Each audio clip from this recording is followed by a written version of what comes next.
In 1989, a man called Bob Lazar walked into a Las Vegas TV station and gave a remarkable interview. He said that he'd worked out in the Nevada desert at a top-secret facility known as Area 51. He said he worked on a highly classified project, reverse engineering recovered alien spacecraft. His story was a worldwide sensation, and Area 51 became a household name, synonymous with UFOs, secret projects, and little green men. And yet, neither the US government nor its military have ever denied his claims, and they still don't officially confirm that Area 51 exists, despite satellite photos proving it does.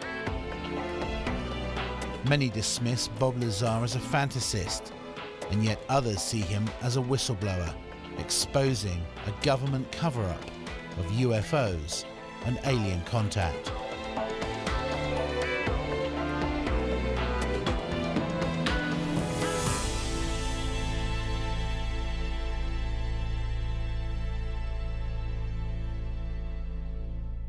I am convinced, based on my research and the individuals whom I've had contact in the U.S. intelligence community, that the U.S. government does indeed have craft that meet the description of many of the UFO reports.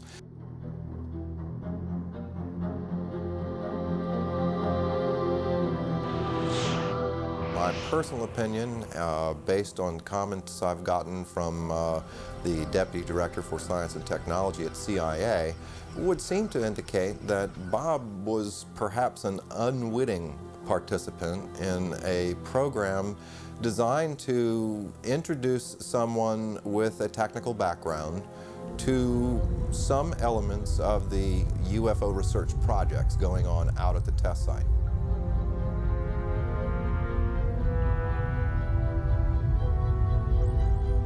I have no doubts that Lazar actually was in a place where top secret investigations were going on. I'm not sure about all the details that have emerged from his account, but he certainly gives me the impression that he was actually there. Do I believe Bob Lazar? My answer to that is yes. And heck, it's going on 8 years that I've known him. His story has never changed. He wasn't in it for the publicity. He surely wasn't in it for the money. He lost everything he had. I believe he's totally sincere. As far as I can tell, he's a bright guy who tells a great tale and who's told it often to people who have not checked on him, who accept the notion that, well, the government wiped his slate clean. Basically, I think he had an experience. I think he saw some things that shocked him, was subject to some conditions and experiences that were very unnerving to him and very profound.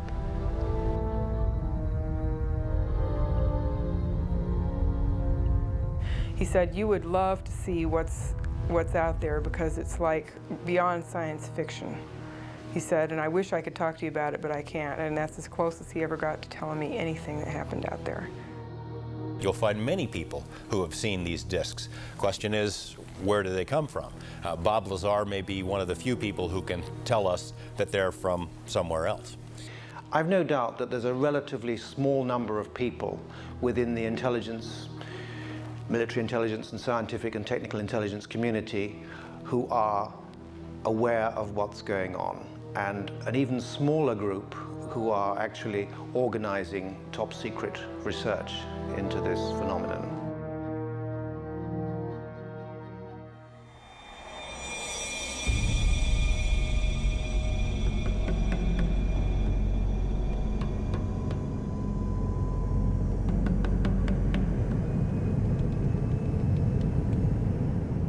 There's been an operating airbase out at the location known as Area 51 since the 1950s, when it was home to the CIA's top secret SR-71 Blackbird spy plane. Then in the 1970s, it became the test flight center for the F-117 stealth fighter and the B-2 stealth bomber.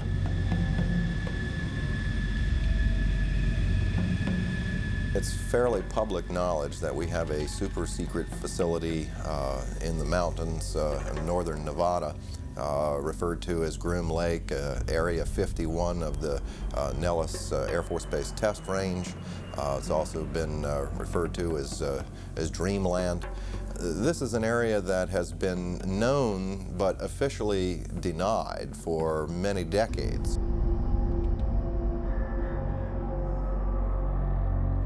All of our super secret aircraft have been developed and test flown out in this particular area. So it only makes sense that if you have something as sophisticated as a flying saucer and the related technology to that, that would certainly be one of the prime locations you'd want to go.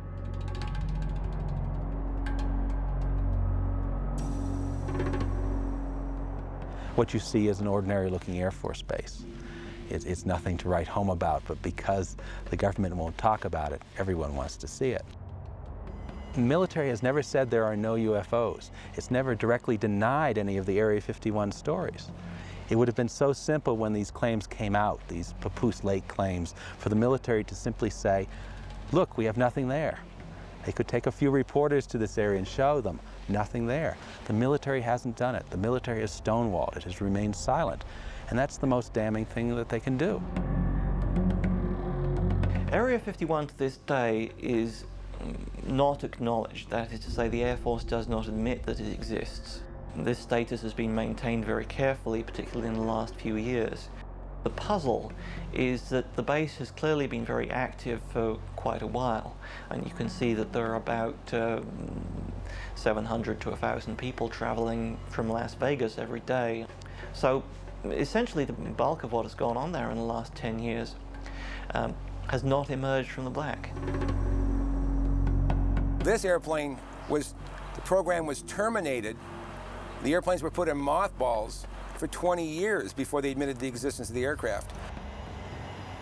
There's programs that they're working on today that are 50 years ahead of anything that you and I can even conceive of, and that they may never see the light of day. Would you say it's America's most top secret military base? As far as an operational test facility, it's probably the most secret test facility in the free world, yes.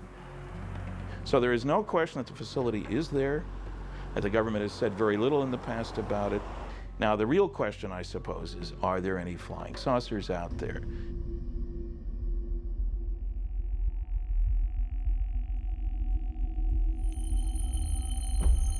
No one had associated flying saucers with Area 51 until Bob Lazar's interview hit television screens around the world. He said that he worked at an underground facility called S4. The top secret project was codenamed Galileo.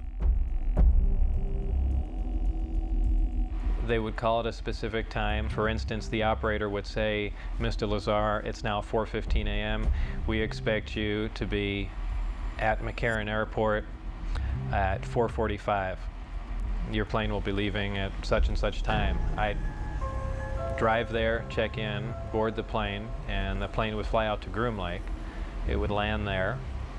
I'd get off the plane and wait, and there would be a bus to take me and whoever else was going to S4, Papoose Lake, which is about 15 miles south of there, and then I would check in at S4. Tell me about how you felt on your very first trip out. The first trip out there it was actually very exciting because it seemed so cloak and dagger to me, especially after I got in the bus with the blacked out windows. I kind of thought that was neat. Drove out to the site, and then it was checked in, guards walking around with guns, and I was sure what I was working on was going to be pretty fascinating. He says that within a few days of working out at S4, he was shown